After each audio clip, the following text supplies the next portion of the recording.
ఈ రిమూవ్ అయినటువంటి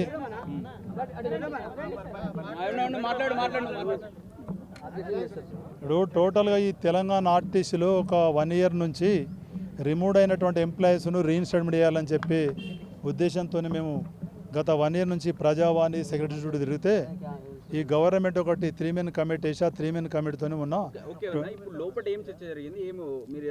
28 నాడు మమ్మల్ని ఏంటంటే వితిన్ ఆర్టీసీ పరిధిలో ఉన్నటువంటి వాళ్ళను 30 రోజుల్లో రీఇన్స్టేట్మెంట్ చేయాలని, ఈ 3 అప్పీలు రిజెక్ట్ అయిన వాళ్ళను 60 రోజుల్లో రీఇన్స్టేట్ చేయాలని చెప్పి మాకు మన 28 ఏప్రిల్ నాడు జీవో ఇచ్చింది గవర్నమెంట్. ఇది వికాస్ సార్. ఈ యొక్క జీవోను ఎందుకు అమలు చేస్తారని చెప్పి EDA executive director administration Munishekar sir అని అడిగినాము. కలిసి ఆయనకు మెమోరాండం ఇచ్చాము, తీసుకున్నాడు. ఎండీ సార్తో మాట్లాడుతున్నాడు. చేస్తానంటే సార్ గతంలో ఇట్లనే అన్నారు, ఎందుకు చేస్తలేరు అసలు ఈ చిన్న వాళ్ళ మీద ఎందుకు ఇలాంటి దమనకాండ చేస్తున్నారని చెప్పి సార్ని అడిగినాము. అడిగితే ఎండీ గారితో మాట్లాడతానన్నాడు. మరి వాళ్ళు ఎప్పుడు మాట్లాడతారో ఏం చేస్తారో తెలియదు. సజ్జన సార్ లేడు, కలవడానికి వీలేదు. ఇప్పుడు ఈ బస్ భవన్లో 2 ఈడీలు ఉంటారు, executive director administration, executive director operation. Executive director operation Munishekar sir అన్నాడు. ఆయన వచ్చాడు. మరి ఎండీ సార్ ఇక్కడ వచ్చిండా లేకపోతే ఇంటికి ఉండడం మాకు తెలియదు. అసలు ఎప్పుడు కూడా ఏంటంటే ఎండీ సార్ని కలవడానికే వీల్లేదు. ఎందుకంటే ముఖ్యమంత్రి సార్ అన్న కలవడానికి వీలుంది కానీ ఎండీ సార్ను కలిసే పరిస్థితి లేదు. అంటే ఆ విధంగా తయారు చేశారు ఈ యొక్క ఆర్టీసీ. ఏంటంటే ఈ ఎండీ సజ్జన సార్ వచ్చాక ఆ విధంగా దాన్ని తయారు చేశారు.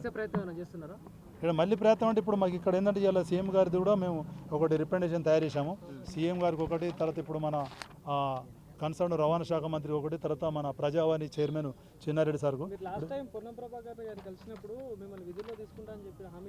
హామీ ఇచ్చిండు. ఒక 1 వీక్ టైం అన్నాడు. 1 వీక్ అయిపోయింది, 10 డేస్ అయింది. మొన్న సెకండ్ టైం కూడా మళ్ళీ వెళ్ళినాం. సెకండ్ టైం పోతే దీని నుంచి అంతే మొత్తం. అంటే వీళ్ళకి ఎందుకు టైం ఇద్దాం అనుకుంటే ఇప్పుడు టైం ఇవ్వడం తప్ప మాకు ఏం అవకాశం ఉంది? ఇప్పుడు మేము ప్రొద్దున ఇక్కడికి ఈ రిప్రజెంటేషన్ ఇవ్వడానికి వస్తే ఆర్టీసీ వాళ్ళు ఏంటంటే మొత్తం ఆర్టీసీ పోలీసులు ఇక్కడ మొత్తం మోహరించి మొత్తం నానా వివచ్చ అయితే ఇంకా లక్కీ ఏంటంటే ఆ చిక్కడపల్లి సిఎస్ఆర్ వచ్చి అరేగా మెమోరాండం కూడా మీరు ఇయ్యని రావాయని చెప్పాను అంటే కానీ లోపల పంపించాను. ఇక్కడ ఎందుకంటే ఇప్పుడు సివిల్ పోలీసుతో పాటు వీళ్ళంతా ఆర్టీసీ పోలీసు వాళ్ళు, వీళ్ళు నా బ్యాచ్ చాలామంది ఉన్నారు. లోపలికి పోనిచ్చేటువంటి పరిస్థితి ఎక్కడ వేనవాడు ఏంటంటే ఎండీ సార్ మరి అక్కడ వీళ్ళకి ఇన్స్ట్రక్షన్ ఇచ్చి ఎక్కడ ట్రాన్స్ఫర్ దగ్గర వెళ్ళి కొట్టిండ్రు. చాలా ఇబ్బంది ఏంటంటే ఇప్పుడు అల్టిమేట్గా నేను ఒకటే డిమాండ్ చేస్తున్నా సార్ ఈ మీడియా సందర్భంగా, ఈ సజ్జనార్ సార్ వచ్చిన తర్వాత ఆర్టీసీ కార్మికులు ఏంటంటే దమనకాండ అనేటువంటిది ఎక్కువైపోయింది.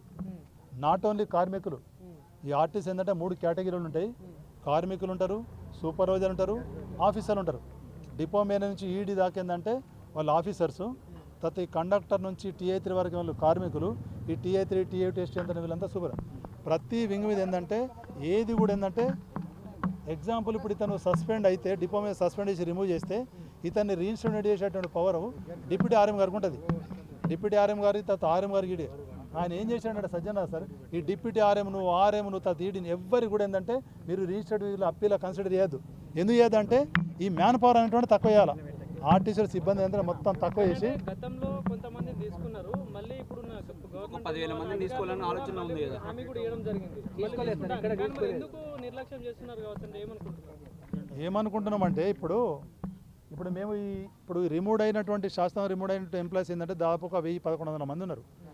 మమ్మల్ని ఇమీడియట్గా రీఇన్స్టేట్మెంట్ చేస్తే మేము సంస్థకి ఏంటంటే ఒక ప్రొడక్షన్ ఉత్పత్తి తయారు చేస్తాం. ఇప్పుడు మమ్మల్ని పక్కగట్టి వాళ్ళందరినీ డిగ్రీ క్వాలిఫికేషన్ పీజీ ఉన్నటువంటి అవుట్సోర్సింగ్ తీసుకుంటా అని చెప్పానంటే అది ఎంత ఎడ్డి చర్య అది? అంటే వీళ్ళకన్నా వీళ్ళంతా సీనియర్స్, వీళ్ళకి ఆర్టీసీ ఒక అవగాహన ఉన్నది. అంటే కావాలని చెప్పి ఏంటంటే మొత్తం దీన్ని టోటల్ ఏంటంటే సజ్జనర్ సార్ మళ్ళీ చివరికి ఎట్టగలో మరి మంత్రి గారు ఎవరు ఇన్వాల్వ్మెంట్ అయితే ఆ యొక్క ప్రక్రియ ఏంటంటే టెంపరీ దాన్ని ఆపేసారు. Purely misguide. ఎంత పెద్ద మిస్గైడ్ అంటే చెప్పడానికి వీలు లేదు. మేము ప్రజావాణి చుట్టూ గత 1 ఇయర్ నుంచి మేము తిరిగితే